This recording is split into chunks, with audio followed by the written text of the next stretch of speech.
Hello, my name is Kirill Chepizhko. I'm a 3D artist, and in this video, we're going to be talking about custom KeyShot materials and a little bit about the material graph. By default, KeyShot has a really nice, extensive material library. It's a huge time saver, and you can totally get by with just the regular materials that they have here.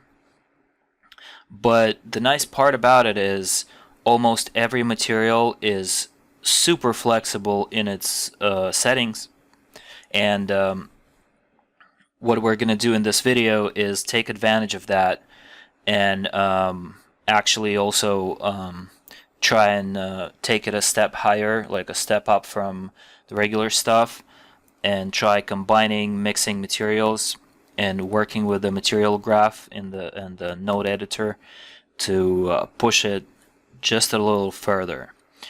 Because we all know that the devil is in the detail, and the 80% of that look for the final image can definitely be achieved through standard materials.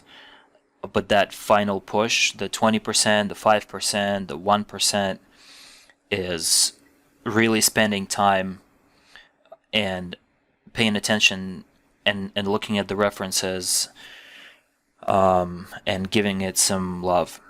So for now, you can see that I have basically kind of color-coded the materials in all gray. And the reason I did that is to link all the parts that need to be linked, because all of these bodies were separate, and they still are, just in case. You can tell, like, just in case I need that for some reason to be separate. When I was importing, I didn't merge anything, because the easiest example is, for example, like these little digits.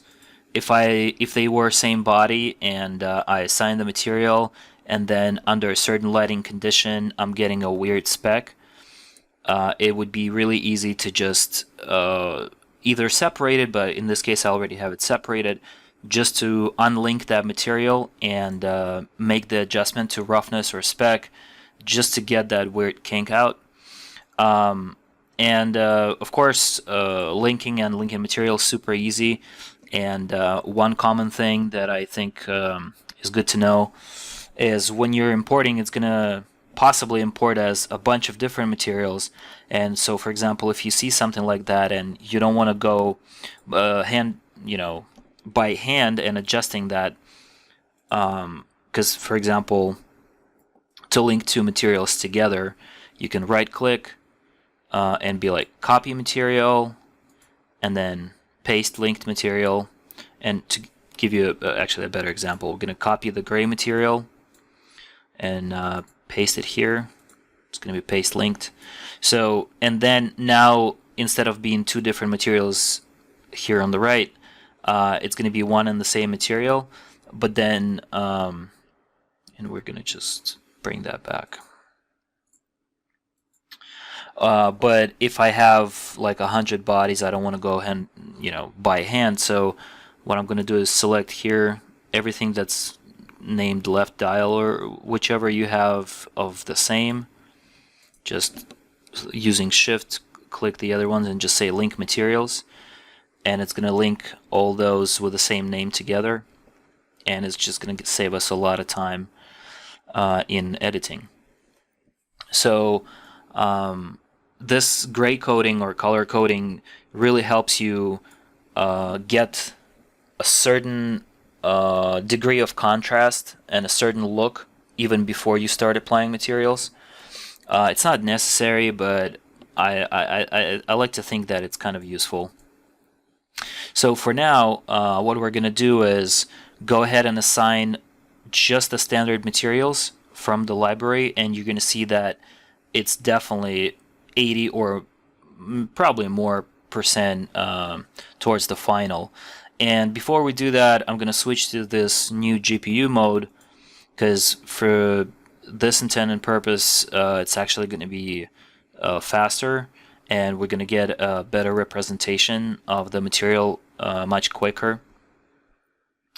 And another trick, maybe I've mentioned that before, because we're working in the viewport and we're not worried about the final render for now, I'm still going to keep it interior mode, but I'm just going to drop the shadow quality to 1 so we don't wait too long to see the final representation of the material in the viewport.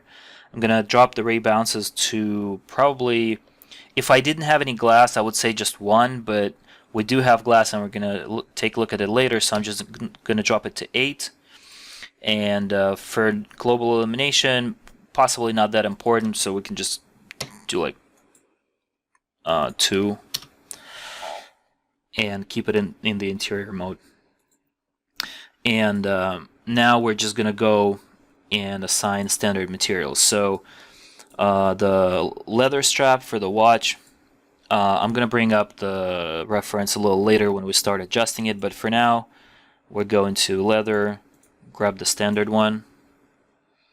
And you can see, like, by default it's already super nice, and I have made some adjustments to the HDRI to get exactly what I'm looking for. And this is already pretty far. You can see how fast it's actually getting to that final look even without the denoiser, but we can talk about that later.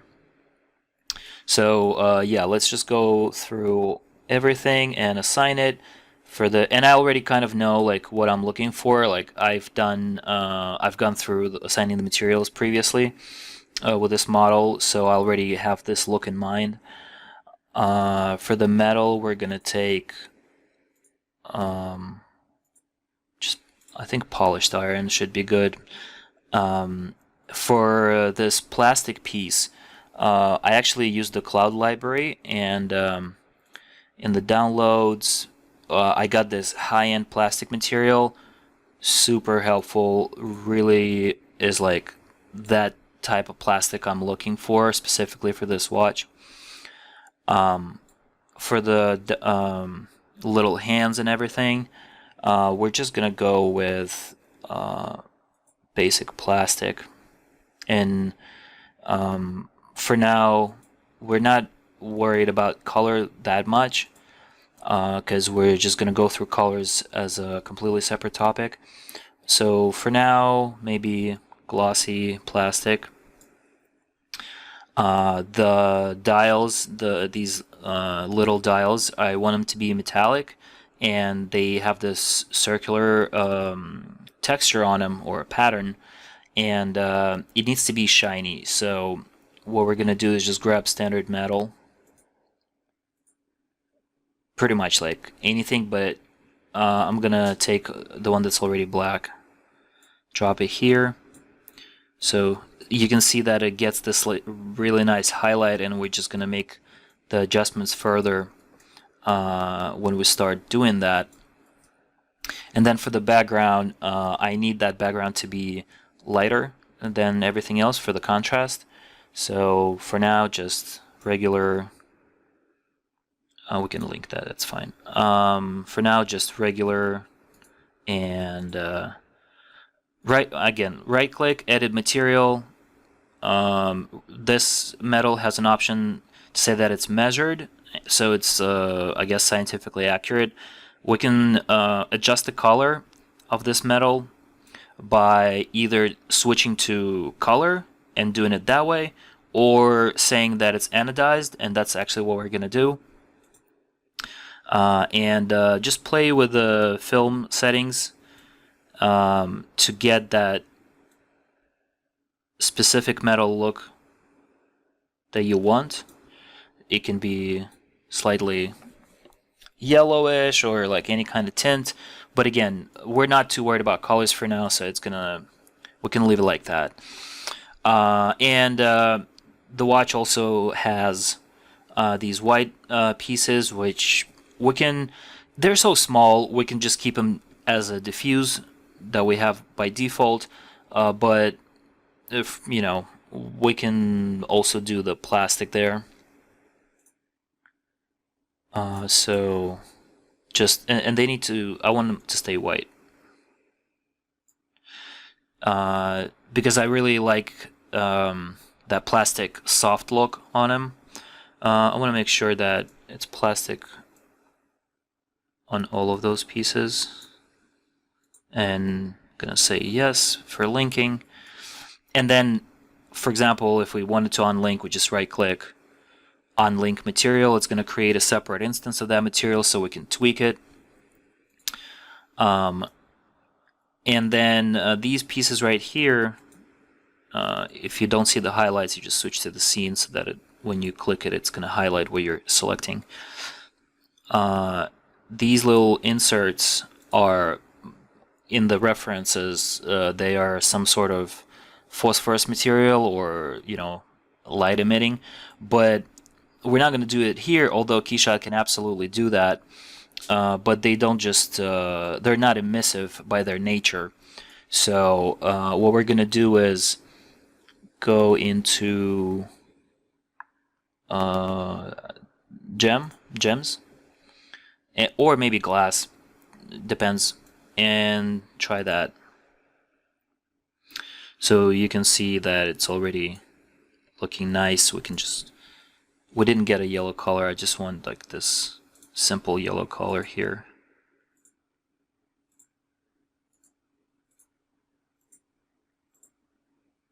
There you go, some greenish. So it starts to look more like it's gonna glow in the dark under, like when it gets the light. And let's see. So you can tell like default stuff totally works. I already took care of the back here. So we don't need to worry about that. And now I think we have everything here now. Oh yeah, the calendar part. I want this as a design choice to be a standout, like special color. So I'm just gonna go ahead and pick plastic blue. And again, you can drag and drop, or you can just copy, paste, linked, paste, regular. Just gonna paste the material. So this is the look that I'm going with. I think I can also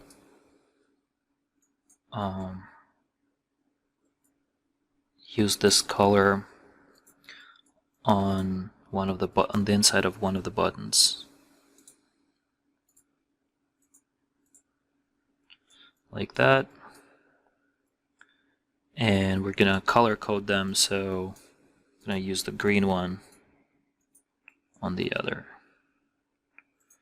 Little details, little tiny accents, but they can help in the long run. I actually like green on both. That's a nice color.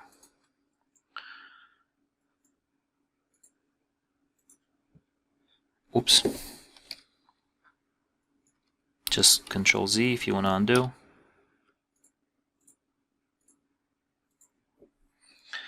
I like green more because it matches the gems. I think that's about it. And now I'm gonna bring in the reference, and we're gonna start. So you can again, this is pretty much it for the materials because default works. It already looks pretty good, but we're gonna do that extra step. Every material is different in its settings, and usually I spend probably more time tweaking the materials per each specific model, because again I like to copy from the references. Sometimes I like to save them, and I have a couple saved to show you, like my previous work with the leather and stuff, but we're going to recreate it from scratch. So the magic happens in the material editor. So let's bring in the reference and start taking it for that final push. Okay, so let's. I have this reference that I put together in Photoshop. I'm just gonna drag and drop it in here in the environment temporarily while we're working with leather, so that we have a direct comparison, like side to side. So we're just gonna say, as soon as we drop it, it's just gonna switch to backplate image, but you can also click it here and select the image. So drag and drop here, and you can see the watch on the left is going to be a reference for the leather, and the watch on the right is going to be a reference for the metal. So let's take a closer look. You can see that this leather material is pretty complex, and it has this two-tone quality to it. Not too shiny, fairly like the dispersing light and everything, and the only way, so like default material is not gonna get you that, and the only way to achieve this two-tone quality of leather, I'm talking about the bright orange color in the cracks, is going with a material graph, and this is it right here. This is what the default leather looks like in the material graph. Just gonna put it here for now. And if you're new to it, or if you've never used material graph, it may look intimidating, but in reality, it's all super logical. And once you play around with existing ones, it's fairly easy to get into building your own. Because what it is if you read it right to left, this is the final. It's just a composite, like this node represents the final look of the material. It's using plastic, and you can see it's connected to the surface, and then the plastic itself is using some leather texture in the fuse and some leather texture in the bump, and we're just gonna, if you double click it here, you can see it's the same thing, like actually let's put it here. The material properties, when you click the leather, the material properties would be the same as if you click edit material and go over here. So like textures, same thing. And then the only difference is that you're going way deeper, because if you start clicking plastic, it's not going to be like available from here. It's slightly different now. But the good way to go about this is just playing around with the settings until you get the right look. But we're going to start with this, and what we're actually going to do is build out material using an extra node.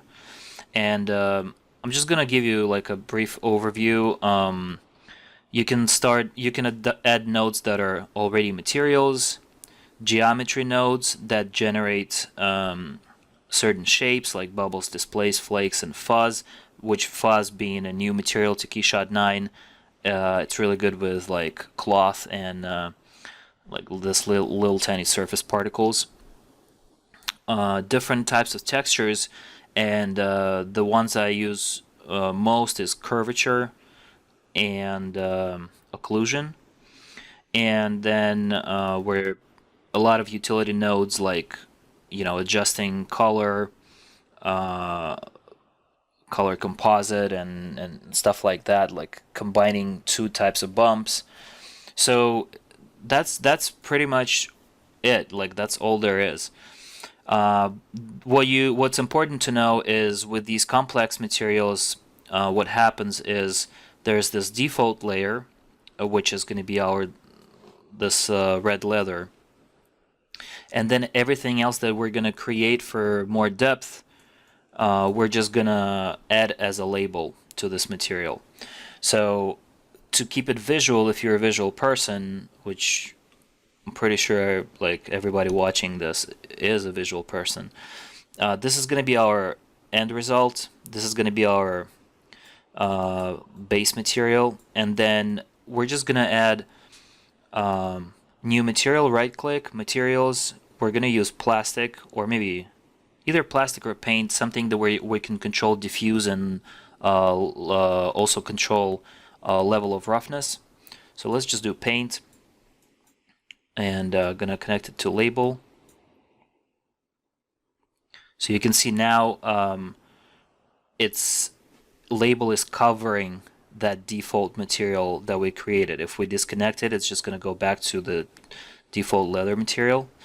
But we're gonna connect that, and we're gonna be using another node that is in textures. It's going to be, let's try it first. Let's try it with occlusion, and then we're going to do it with curvature and see the difference. So with occlusion basically like self shadows, right? And if we click here, occluded parts are going to be black, unoccluded going to be white. If you can make it more obvious. So we're going to need that occlusion in opacity. So we're just going to connect occlusion into opacity.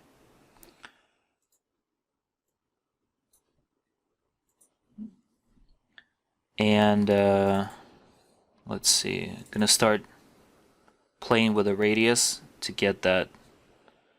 It's probably going to be vice versa. We just need to reverse the colors so that occluded is going to be, it's because opacity works in black and white. What we can do here is click C on the keyboard to see how opacity works temporarily. So you can see like the black is going to be something that's non-transparent. So we're going to go into occlusion and change that. Reverse occluded is going to be white, meaning transparent, and unoccluded is going to be black. And actually it didn't reflect on the, but I clicked C again to bring it back. So you can tell that in this white layer is being applied as a label into our leather material, and we're trying to recreate this orange. So for now it's just because it's white paint, and it's being applied to this material using occlusion, and it's only being applied to the occluded parts.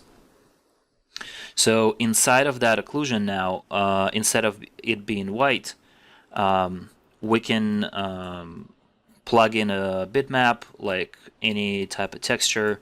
So we can just go ahead and say texture map, plug into occluded, and inside of that texture map, just gonna pick I have this library of different kinds of metals and stuff with lots of color information, which usually is helpful to get that extra detail and the pop. So I'm gonna pick this orange one.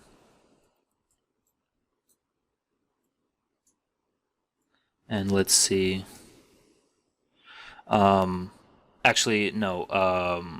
We're gonna plug it in here. Because occlusion is we're only worried about like black and white because it's opacity, and the color is going to go into color pane and apply. So we're doing that because we're doing the texture instead of regular color because we want a little bit of variety inside, and we can also just to show you another example use of a node. Instead of it being connected directly, we can use a utility node such as color adjust and just route it through color adjust right here. And so now we can double click color adjust and play with hue and saturation and values. So more value, like less, darker, change the hue, actually bring up the contrast maybe, and bring up the value. So we can really get that look, and we can change the hue if we don't like that bright orange. But this is where the reference comes in handy, because in that color adjustment, you can, we need to like match this. So one quick way would be pick color and say blend with color, and using the color picker, just pick it from here. So it's going to be roughly that value, but still it's going to need some adjustment. And before we continue over here, for the leather, because this is a complex, it doesn't have to be that complex. It can be just just one color, but leather is two-tone, so we get a little bit more control. So we're gonna pick the color using the color picker from here, probably like color 1 from one part, making it a little lighter, and color 2 from another part. That didn't pick correctly, but let's just adjust it manually. So it's going to be like more or brown, dark brown. And you can see just because of the way this material is set up, it has a little bit of that speck and like the cellular texture, which we don't really, and we can adjust the scale as well for that. It's just for that color variation, but we can always take it a step further. Seems like it's a little darker, so let's go ahead and adjust it more. And for bump, we don't really need to worry about bump for now. We're just going to delete that. So just this leather material into diffuse into the surface of that complex material. Let's try and get it closer to the reference. And of course, the final look is all a combination of the materials, the lighting, the color adjustments on top of that. So you can always do that. You just need to do that 80% of work, and then make that final push later. But here we're already doing that. So the closer you match it, the better. So that like the less adjustment you'll have to do later. Possibly it's like more red, darker, something like that.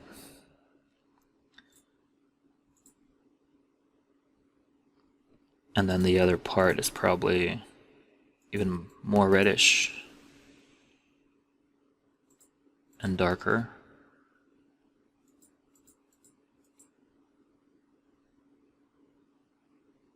In the end, hard to say, but if it starts to look already like good enough here, I don't have to quite like copy exactly. But still, like spend as much time as you need to do that. And let's go back real quick and adjust that color.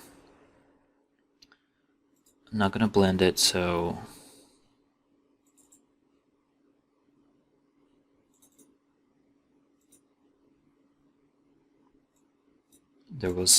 we changed the hue, so let's just drop it. Something like this. The problem that I see with it is, yes, it's getting a different color in the occlusion, but occlusion happens not only in the cracks, but where we have the threads. So another way to do this would be, instead of using occlusion, and we're just going to ignore this for now, just disconnect it. Instead of using occlusion, we're going to do curvature, which is also in textures, curvature. Put that in here, as also opacity, into a label. And there's a positive and negative curvature. I think C should work here.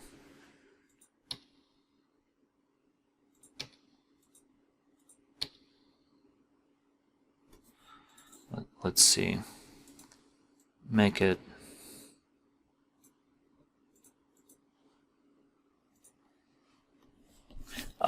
so what we need to do is keep the negative curvature, which means it's popping outward. It's convex. Negative curvature is going to be white. Zero curvature. There's not a lot of curvature on this model, so either gray or probably completely black. Like that's already getting us almost there, so maybe just barely there to get that little bit of variation. And we can still control that with a cutoff.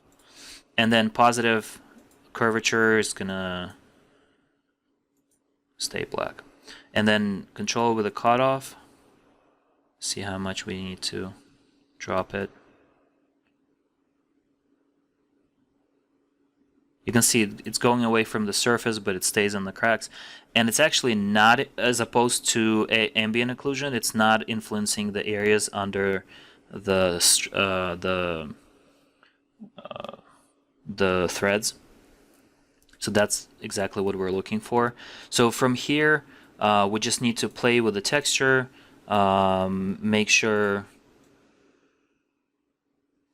with like these values so it doesn't stay on the surface.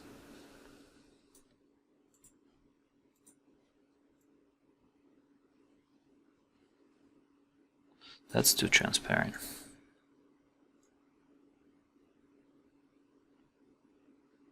So like this is where you sink in all the time, like into finding that right setting. Maybe a bigger radius.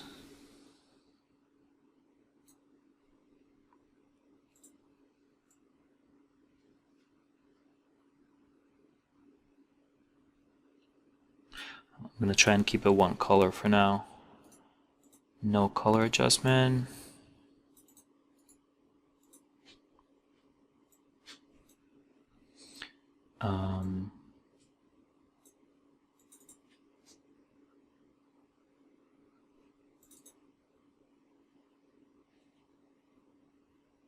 Blend this with color. We're looking for that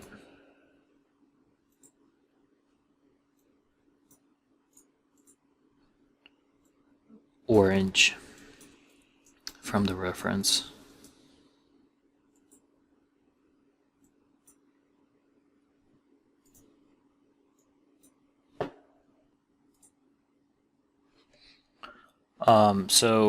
Some of the features actually are not supported in GPU mode, and that's why when I was hitting C, it didn't show anything. So if we turn this off temporarily and click the curvature and then click C, we can see just the black and white information from these adjustments, where we can control how much of that color we're gonna see. So we care that we're gonna be showing white. So this is gonna stay black. This is gonna be completely white. And then just play with the cutoff and the radius to get like, this is gonna be a lot of information coming through. This is gonna be less, just inside the cracks, and maybe the radius is not so big. Or maybe more. That's actually more contrast. And we can just type in the values as well. So we're trying to get that contrast like that, possibly. So that's just that, just the color information. So if we click C again, then bring up that color right here.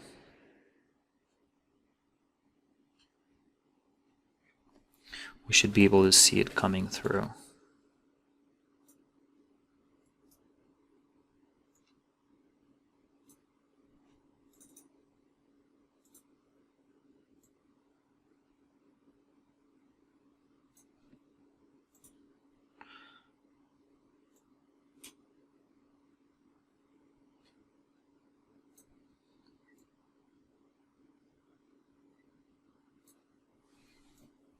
Yeah, something like that.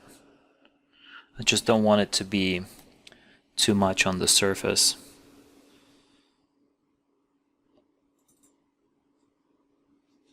Maybe drop the contrast. Let's see without the blending. That's too yellow, but you can see it's like touching the surface too much.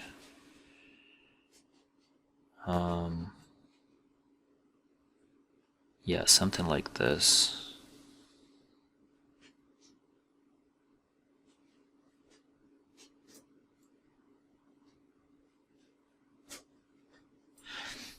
And then, of course, you can keep building up the materials until you get that right look. I feel like sometimes it's probably useful to get like a, let's see, maybe something a little artificial and experiment.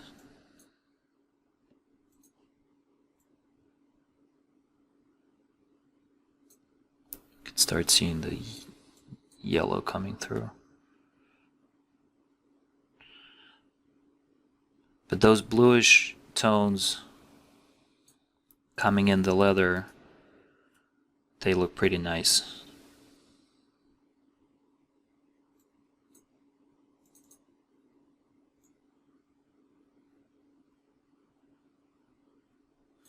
It's definitely getting much more complex than it used to be.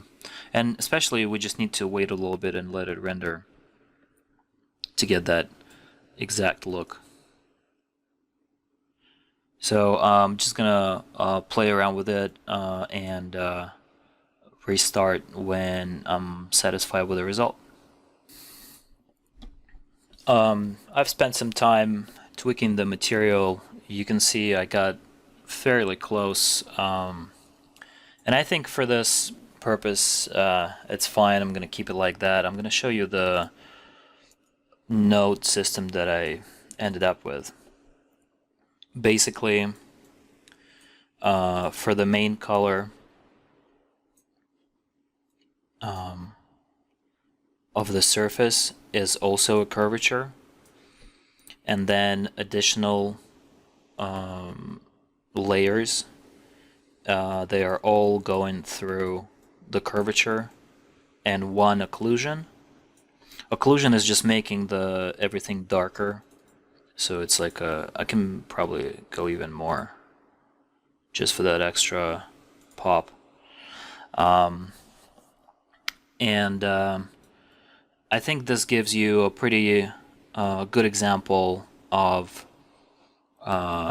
adjusting any material really, using all kinds of nodes.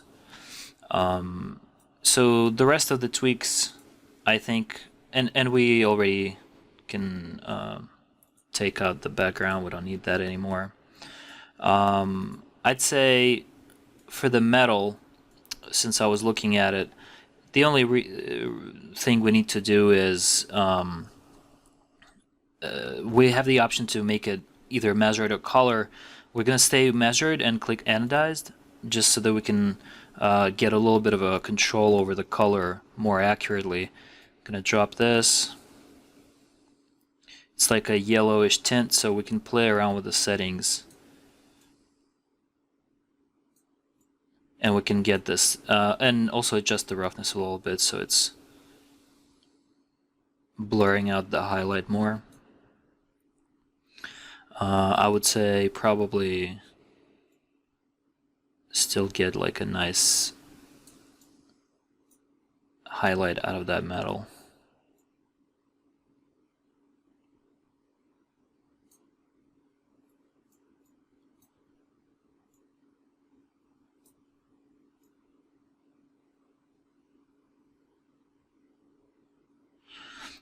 just because everything is in the color, in the brownish color scheme, I'm gonna keep the metal with a yellowish tint as well, just to bring everything together. Let's see if we can further adjust the roughness. Because keeping the roughness default on metal really doesn't do the trick. All metal has a little bit of roughness. I would say it could also depend on the bump, and you can just plug in some random map for bump and just drop it in terms of scale, and just drop the bump height really low, so we don't get that uniform spec and reflection and everything. It's going to be more of a broken up, and we can also zoom in and see what we get. At this point we need to switch back to GPU to get a little better result. It's going to take a little bit to recalculate everything.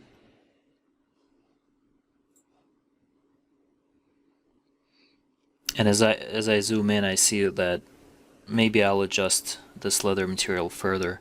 But for the metal, we do get this tiny level of noise in the metal that we want, because nothing is really that clean.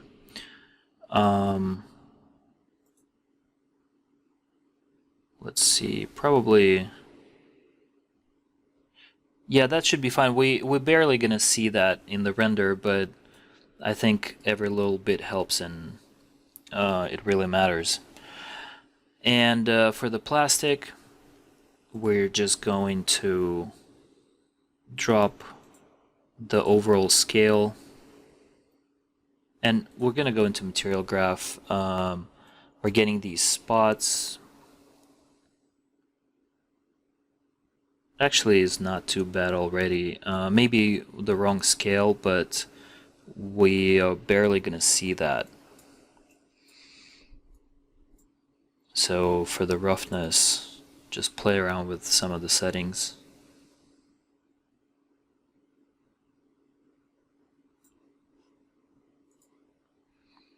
Add a little bit of roughness to the metal.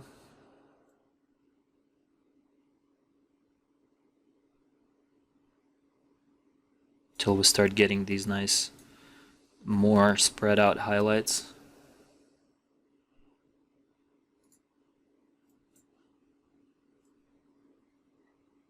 And we can also, because it's measured and anodized, we can give it a little bit of a tint. And this is way too yellow, so we're just going to drop that as well.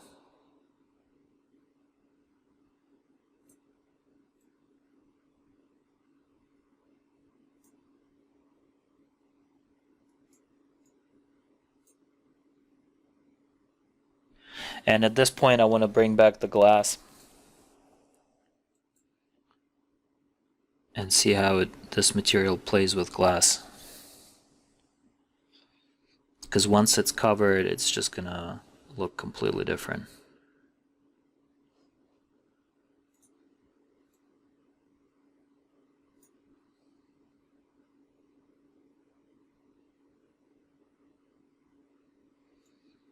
So for the glass, I'm keeping it pretty standard, just a regular glass.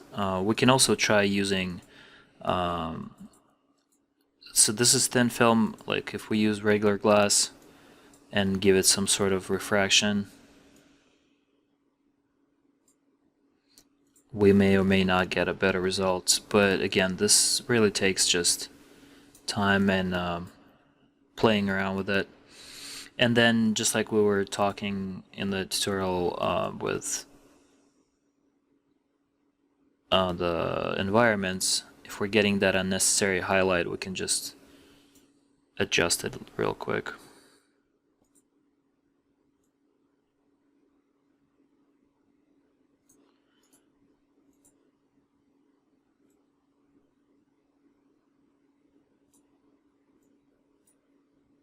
So overall, from here, it's more of a playing with a combination between the color of the texture, the lighting, getting it to look like tighter, closer to what you're referencing. So this should be it for the materials. And the next step from here would be adjusting the color scheme to make a, instead of having random colors, just look for that specific theme. So that's what we're going to do in the next one.